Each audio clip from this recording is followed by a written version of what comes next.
Net aspirants, welcome back to yet another video lecture series of High Point. And in this video, we'll be looking at postmodernism, feminism, and post-feminism, and what is the importance of feminism and post-feminism in cultural studies. Okay, so far we have learned many things, and all the videos I have put and made into a playlist, and the link to the playlist is there in the I button. You can go and check it and watch if you have missed any of the previous videos, or if you are watching the videos in my channel for the first time, you can subscribe to my channel if you like more contents related to NTA, UGC, NET, JRF, English language and literature. And in my Instagram page too, I am providing lot of free materials which will be helpful in your NET, JRF, English language and literature preparations. The ID is at ligimaria90, and you can follow me if you like. And if you want more systematically arranged comprehensible and simplified study materials, obviously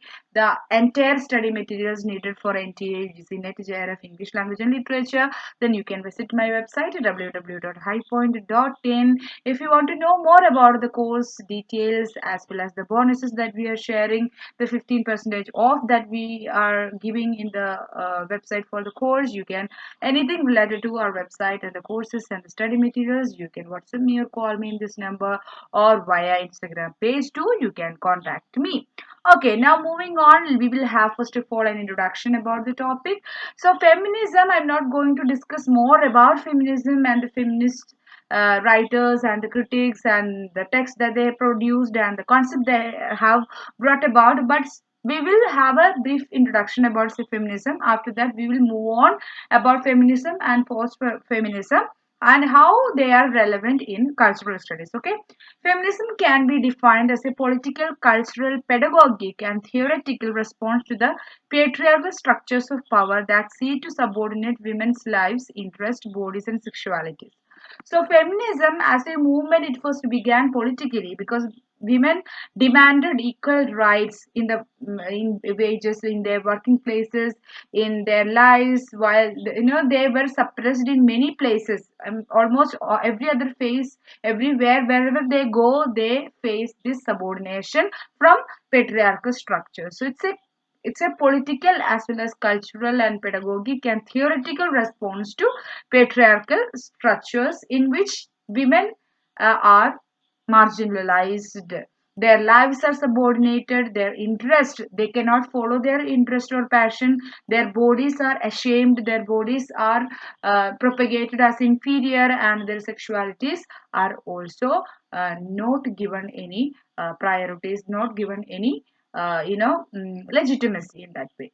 So this structure creates and enforces all relationship between men and women. So this structure means patriarchal structure is actually creates and enforces. It not only creates but it also propagates in an enforced manner all kinds of relationship between men and women. So what kind of relationship between men and women should possess? Everything is created and enforced by patriarchal structures. That's why patriarchy only recognizes heterogeneous sexuality. So heterogeneous sex, heterosexuality, but it never recognizes homosexuality, bisexuality, queer relationship. It all negates, and they are all marginalized in patriarchal structures. Okay, that's because these patriarchal dominant structures creates and enforces all relationship between men and women.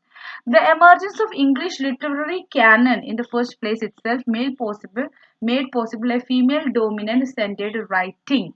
Okay, what happened? What is the English literary canon? So if you look at the English history of English literature, you can understand, if you see it, the authors, the text, then you will understand that certain writers got entry into the history of English literature as major writers, and certain other writers, they got excluded. How come that happened? Do you think that if you take an age of English literature, do you think that whatever authors, major dominant authors that you are studying, they were the only writers present during that time? No, there will be hundreds and thousands of writers, but only those who uh, certain people, those who satisfied a certain kind of norm, they only got entrance into the English literary canon, and mostly they were males. So this English literary canon, the emergence and creation of English literary canon, it it in first place made it possible a male dominant and male centered writing. And during the 1970s, feminist literary theory emerged with works such as Kate Millet's Sexual Politics, Shulamit Firestone's The Dialectics of Sex, and others. So there were so many feminist writers in the literary theory. As a literary theory, you can find many critics as well as feminist writers, novelists, and poets were there. Within the 1980s and 1990s, we have a post-feminist phase that also addresses questions of technology. So post-feminist phase doesn't mean that feminism now no more relevant after 1990. No, but it is more relevant because technology also emerged and technology also in a way penetrated to human life in that way that it cannot be avoided. Now let's see major concepts of feminism, post-feminism, and cultural studies. Feminism looks at all the representational strategies in popular and other cultural forms. So feminism is actually looking at every other representational strategy. That means how this representation, females and women, they how they are, their identity, their sexualities, their interest, their lives are represented.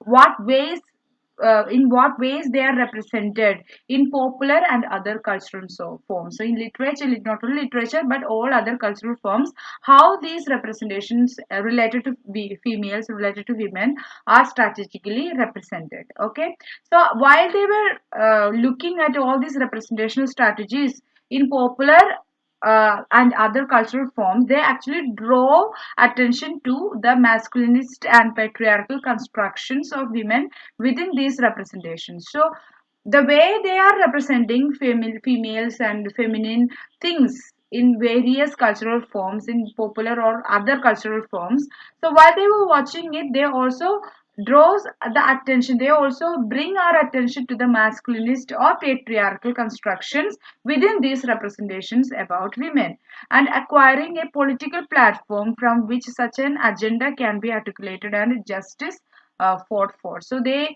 not only draws, not only thinking and looking about these representational strategies, and they also forms a political platform from which such an agenda can be articulated and fought for the justice.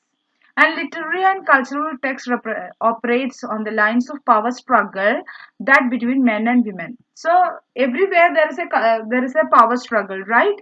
So literary and cultural text operate on the lines of power struggle. So literary canon, just now I told you about literary canon. Certain writers they got entrance, certain other writers they didn't get any address or entrance into the English canon. So literary and cultural text they operates in the lines of power struggle. So on the basis of power struggle, we can see literary text and cultural text how they are operating in the on the lines of cultural power struggle. That is between see this culture this power struggle is between men and women. The text naturalizes the oppressions of women through its stereotypical representation of women as weak, vulnerable, seductress, obstacle, sexual object of the male's desire, then a a procrastinating device, and so on. So the text means both literary and cultural text naturalizes the oppression of women because they stereotypically represent, that means the literary and cultural text they naturalizes this oppression by presenting a stereotypical representation of women. So women they are always now we can see some change in it, but still in our history you can see in literature women are represented as weak, they are powerless, they are like second sex.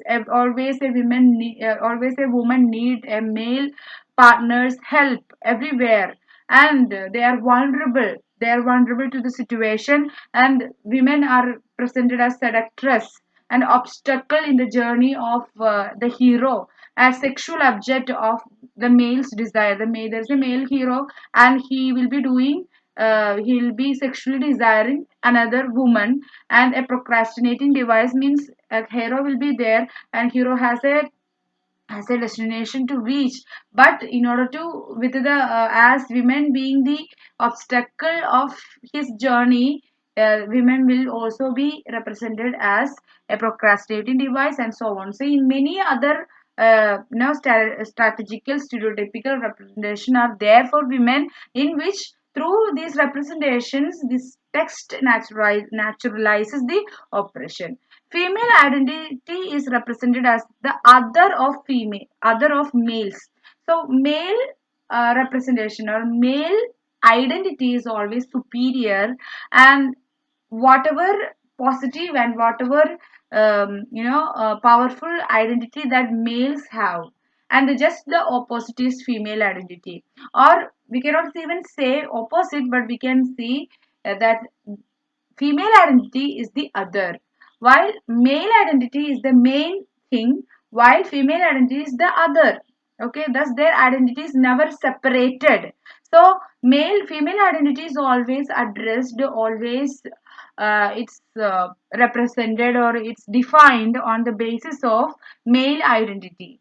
What the males are seeing as feminine, that is female identity. They don't have their own representation, their own identity, without being in a connection with males, but but is submerged under that of the male. So whenever we can see the identities that are female identities are represented in any kind of cultural or literary text, not only the books but also the films or any other text, any other literary artistic text you can find, they are always whatever the male characters or male dominant masculinity and patriarchal identities are acting.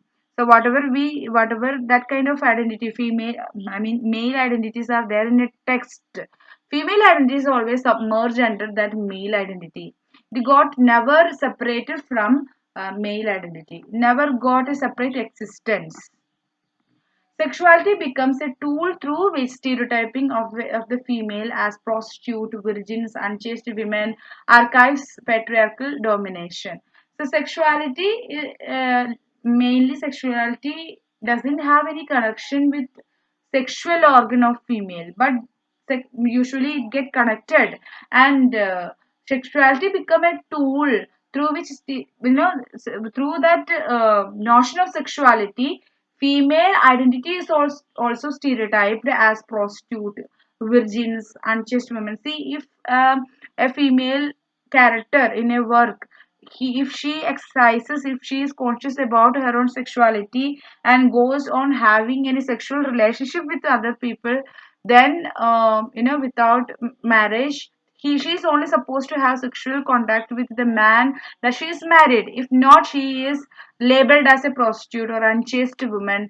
If women before marriage need to be virgin. So sexuality, through this representation of female sexuality, there are many stereotyping identities are related to female in a females in a society, women in society. The woman is typecast as mother nature, thus reducing her to the role of the perpetual giver. See, this we can see in every other culture, especially in Indian culture. This is so common that we all call mother, we all synonymous, we make mother and nature synonymous for their nurturing qualities. We say like that, but actually this typecast of women as mother nature, it actually reduce women to the role of a perpetual giver. Perpetual giver continuously, she must give. She never can desire anything so strongly, never can have strong passion to have, never can in a strong manner can in a determinate manner can ask for something. But it is expected from a woman, especially she's a married woman or a mother, then she is expected to give everything. So otherwise, this woman is a selfish woman, is a prostitute kind of woman, unchaste woman. So other kind of labels will be given to her.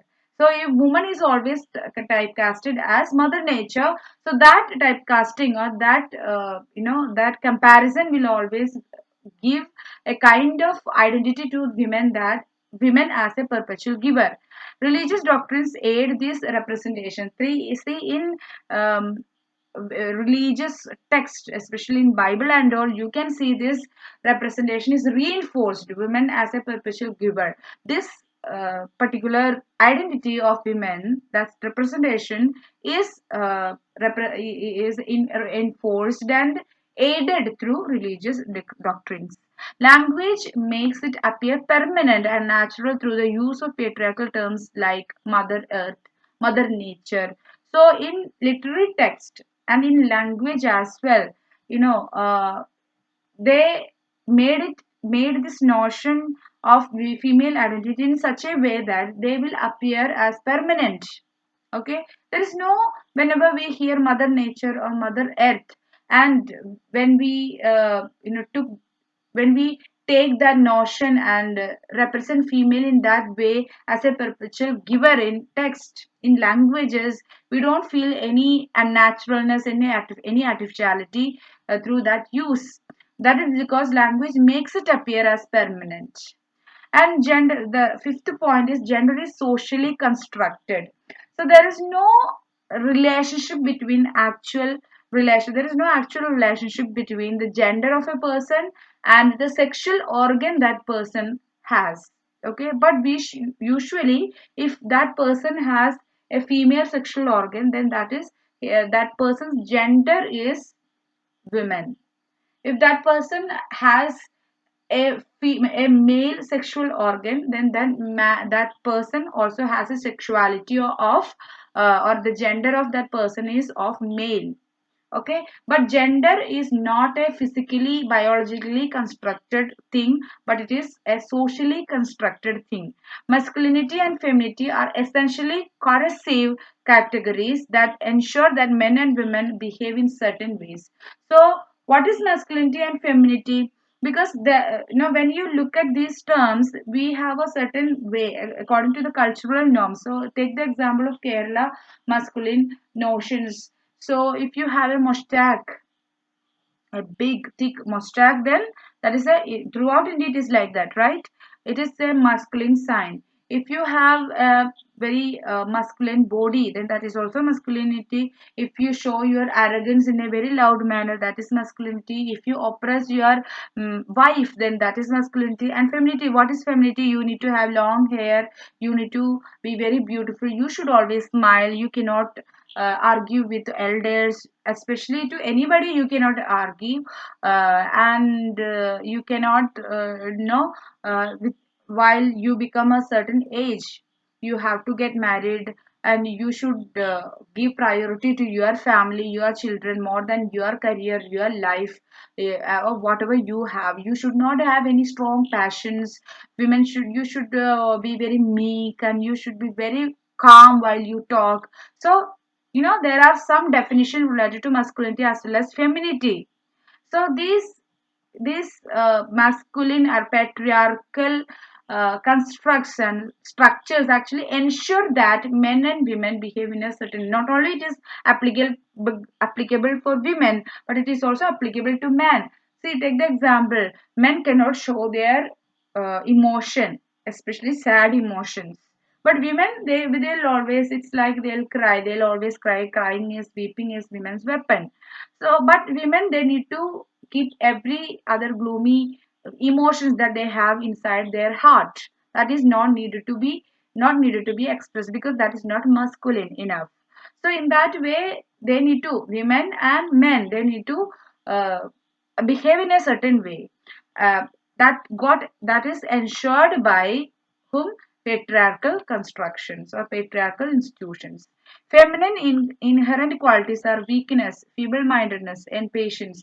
Nobody, see, in recently we can see differences there in films and all, but still, usually female characters are represented as someone who are weak, feeble-mindedness. They are not that clever.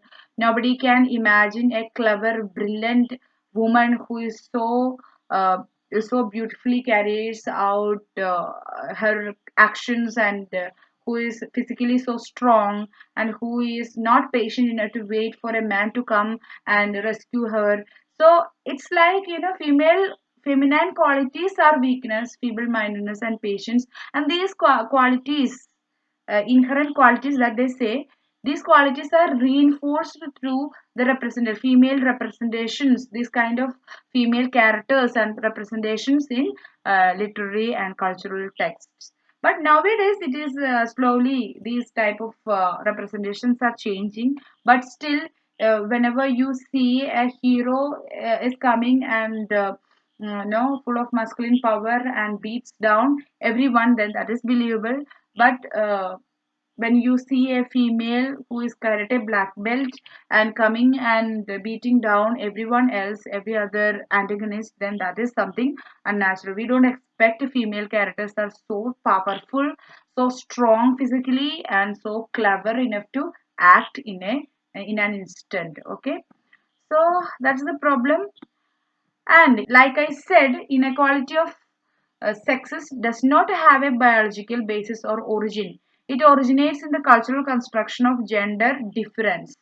So it's like it's a patriarchal gender is a patriarchal cultural construction in which it has no basis or origin. This sex inequality has no biological basis or origin. It is not based on the biological, physical, sexual organ of a person has, but it has a cultural basis. It is a cultural construction. Gendering is a practice of power where masculinity is always associated with authority. So gender inequality is so real in our society, not because of the biological differences, but because of the patriarchal uh, power structures, in which from the childhood itself, a female and male kids are treated in different ways. So when we were discussing about representation, identity, and discourse, we have discussed these things. You can refer to that video in this lecture series. Okay, so gendering is a practice of power where one group gets more power than the other group, and that they exercise this more power over the other group.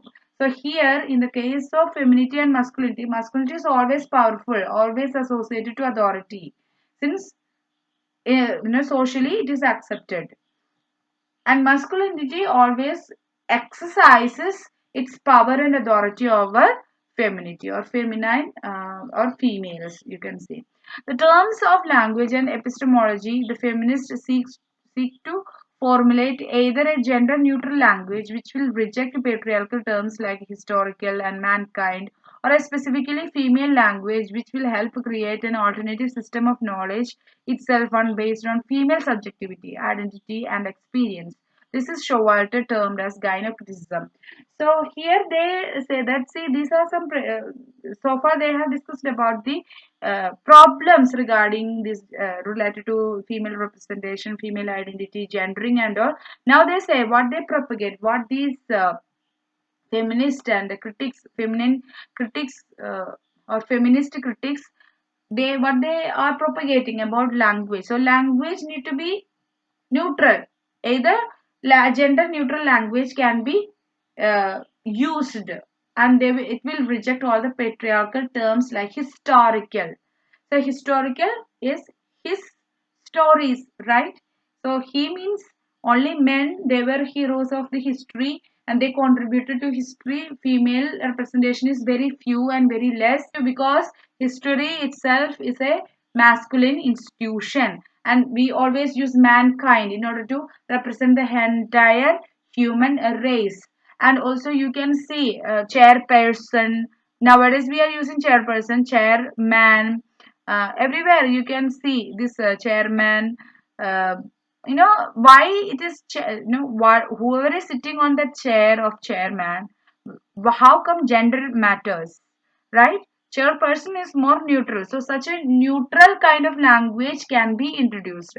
Otherwise, more female, specifically female language, can be helpful in creating more equality, because we needed to create an alternative system of knowledge itself on the basis of female subjectivity, female identity or female experience. Now the language is so much gendered and it has an inclination.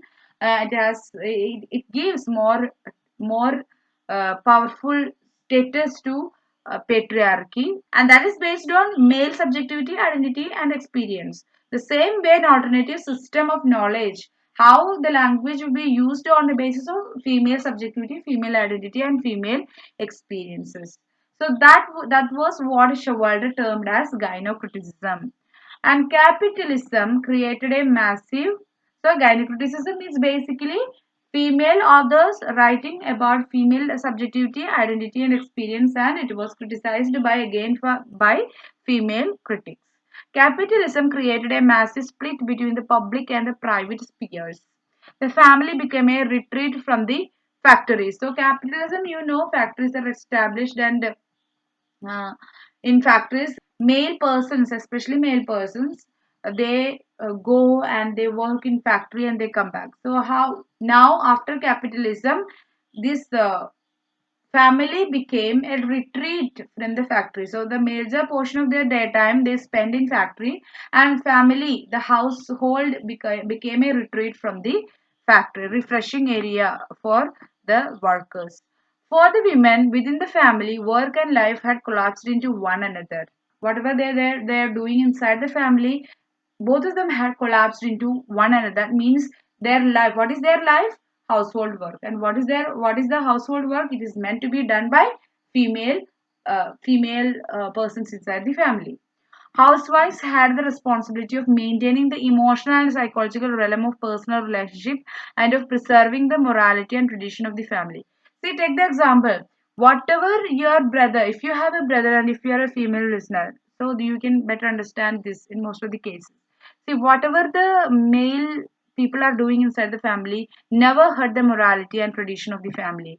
Female, they cannot go out, they cannot wear their own interested dresses, they cannot have their own interested occupations, then they cannot have their own um, you know uh, they cannot have a life partner of their priority, simply on the basis of morality, simply on the basis of tradition of the family. Because if females, if they made a choice, that will hurt the morality and tradition of the family, right? It's a female person's duty. If you are a daughter of your family, it's your responsibility to preserve the morality of the house, to preserve the tradition of the family, not your brothers, not your fathers. If they have done anything, if they have broken down uh, anything, any moral codes, any tradition of the family, then that's okay. It's not a big thing. But if you have chosen a life partner of your own, if you have done something that goes against the moral codes of the society or moral codes of the family, then that's a big issue, because it's housewives, especially female persons of the society. So because it's the duty of the female persons of the family to maintain the emotional and psychological realm uh, of personal relations in the family, and also preserve the morality and tradition of the family. Here, Lucy Irigaray suggests a specifically feminine writing practice. So, in literature, female representations by female writers about female subjectivity, female sexuality, female experiences, and female perception is very few. So Lucy Irigaray suggests that we need to have a feminine writing practice. Reading and writing then must favor the images and metaphors of fluidity, dynamism, polysemy, and plurality rather than those of unity, monologism, stability, and fixity. So, whenever you read and write something, and the metaphors and images of using, it must be following. You must use images and metaphors of fluidity. Should not have a specific shape. It should not define anything. When you define anything, you are actually marginalizing everything that is not included in that definition, right? So you have to be more fluid, more dynamic, you need to have a nature of polysemy and plurality rather than unity, monogism, stability, and fixity. So female writing practice should have all this fluidity, dynamism, polysemy, and plurality. Post-feminism seeks multiplicities and varieties rather than singular and unified subject positions. So, so see these varieties and multiplicities and the fluidity, dynamism, plurality, these are the qualities of postmodernism, right? So post-feminism also seeks these multiplicities and varieties rather than a singular, a unified subject positions. There will be different perceptions. There will be plurality about the truth discussed, about the concept discussed. So that kind of a multiplicity and varieties are looked by postmodernism, sorry, post-feminism. Contemporary feminism moves away from the Eurocentric heterosexual basis of early feminism. See, in early feminism, what was feminism? Feminism was about the rights of white women, where black women were excluded, or any non-European women were excluded, and heterosexual feminism was there. So, queer feminism was not there. Those who are queers, lesbian people were not included in feminism. It was so biased. But in contemporary feminism, it is actually quite moved from this Eurocentric, European centric, heterosexual, based on man woman heterosexual relationship, sexual relationship. So, this contemporary feminism, that post feminist phase, you can see that it has moved away from Eurocentric, heterosexual biases that had in early feminism. Now it recognizes all category of females and all category of women all over the world. And now, in post-feminist phase, we have cyber feminism. Feminism looks at the relationship of gender and technology in this technology driven society. So you can see that especially in the beginning of 2000, in the beginning of the millennium, especially you can see an emergence of lot of technology. So technology, society itself itself was driven, and now is also driven by technology. So feminism also looks at the relationship of gender and technology. They looked specifically at technological artifacts, technological practices, systems of knowledge, institutions, and competencies. How women are represented through these technologies, how far women are getting access to technologies, and how far these technological artifacts are used in order to oppress or enhance feminine people or women as such. So they looked at specifically at the technological artifacts, technological practices, systems of knowledge, institutions and competencies, the abilities. Cyber feminists see cyber culture as a revolutionary social experiment with the potential to create new identities, relationships, and cultures. So, with the introduction of more technology-driven society, this cyber culture that was evolved now, that has evolved, it has a potential, it has an ability to create new identities, new relationship and cultures which were not so far familiar, and that will be more positive to women. Cyber feminism seeks ways to link feminism with the contemporary feminist projects and networks both on and off the net. So cyber feminism also seeks ways to link, ways to connect feminism with the contemporary feminist projects, and how lots of governments from the government side too. There were many projects are happening, and many efforts are happening in order to emancipate females, right? So how these contemporary feminist projects can be linked with feminism, that is also seek by cyber feminism. So if you have any doubts and queries, you can obviously ask in the comment section, or you can directly contact me through the WhatsApp number, or through the Instagram ID, Lijumaria90. And if you want to have more systematic study materials, you can visit my website www.highpoint.in. Call me or WhatsApp me in this number in order to know more about the study materials and the bonuses and the facilities that we are providing there in the website. Okay, so that's all about this video session. Meet you in the next one. Until then, stay tuned to High Point and be happy wherever you are, guys, and happy learning. Ta-ta.